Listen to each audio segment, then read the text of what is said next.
What's up, my African people in America? You already know the current situation that everyone else is facing here right now.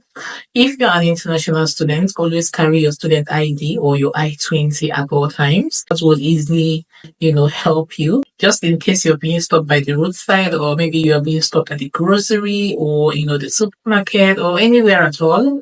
Yeah, just always carry your student ID or your I-20. And if you're here on a work visa, always carry your ID card. Okay, or if you're also a citizen, always carry your passport. You can just take a photo of, the passport or any form of identification. Just take a photo so that if you're being stopped at any moment and probably they are trying to check, you can easily say, oh, this is my ID card, this is my identity. Okay, so that way you definitely escape some of these latest happenings, because the thing is, even the American citizens are also being detained unknowingly, so a lot is happening right now. I know that people are even traumatized, not only the ones that doesn't have paper, even those that have paper are somehow, being traumatized. Yeah, it's not everybody that can easily, get rid of what is happening currently, but I believe that as time goes on, some of these laws,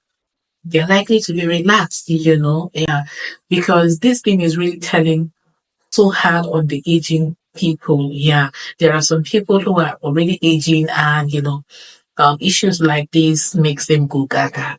Anyways, I'm going to be playing a video of the latest happening so that you see what I'm talking about. It's been called the largest massive deportation operation in history.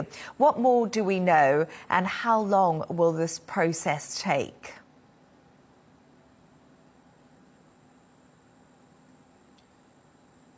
Yeah, the Trump administration has started flying out immigrants who entered the United States illegally, a concerted effort by the administration to highlight one of Donald Trump's campaign pledges that he would clamp down on this illegal immigration. We've seen images shared by the White House press secretary, Caroline Leavitt, on social media, showing individuals literally in handcuffs boarding military planes. In the tweet or on the post on X, she says that deportation flights have begun.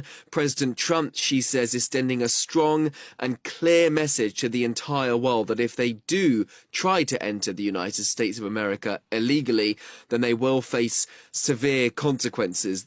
Part of Donald Trump's plan, but also, as I say, a concerted effort to publicize this widely and to speak, as they have done, about the raids that they want to see take place in various American cities: Boston, Denver, Philadelphia, Atlanta, Seattle, Miami, Washington, D.C. I will just add that arresting hundreds of people in this fashion is not actually unprecedented. That figure is in line with the sort of statistics that come out from Donald Trump's predecessors. It is just the manner in which they are publicizing this in this fashion on social media.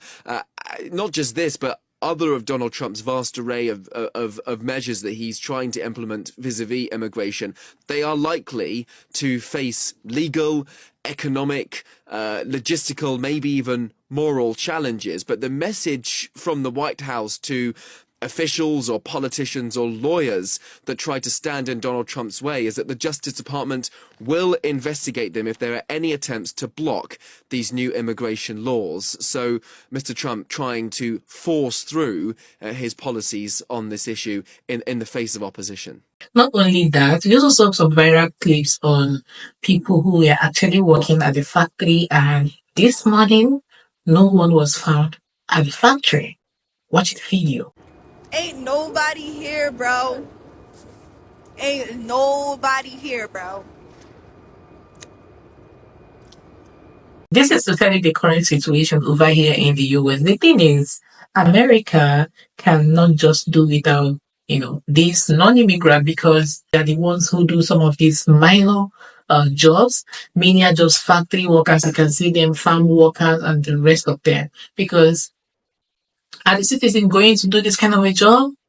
No way. So America also need this set of people to fill in this occupation and help ease workforce, right? Not only that, we also saw some viral clips of, people who were actually deported to Colombia. Migrants shackled and in chains boarding a deportation flight. The Trump administration has released this footage touting the president's crackdown on illegal migration. These flights returning undocumented migrants from the US were happening even before Donald Trump returned to the White House. 1.5 million people were deported under Joe Biden, many of them similarly on planes and in chains. One key difference is that Donald Trump is now using military planes for deportations. I spoke to some Brazilians who were deported on one of those planes. They told me that being in handcuffs caused panic because there were technical faults with the plane. The plane was incredibly hot and it was difficult to use the bathroom. The ones that I spoke to said that they had been detained months ago under Joe Biden's administration when they tried to cross into the US across the Mexico border. These images show migrants, most of them men, on a jet with armed members of the military. From Trump's perspective, this is meant to be a show of strength, a sign that he's willing to use all types of government resources to fulfill his promises. But they've been controversial in South America. You can see the level that this whole thing has gone into. People are really traumatized. I was watching a viral video of a woman who was actually, crying because her mom is now scared of carrying her passport wherever she goes, an aging woman at that. My immigrant mother just called me on the phone innocently asking me if she should start in case they start doing mass to prove that she's a citizen. That's so sad. In as much as Trump is trying his best to put America in order, do you think that he's actually going extreme? What are the effects on non-immigrants? What are the effects of people who wants to move to the US? We also saw the latest happening concerning citizenship by birth. So this whole thing, nobody knows where it's actually leading to, because as it stands now, people can no longer migrate on a visitor's visa to the US to just go and give birth, because we know a lot of people do it. So people can no longer move to the US and, give birth and their child becomes a citizen, unlike in Canada and Brazil. Let me know your thoughts down in the comment section. I'll see you guys in my next one. Bye.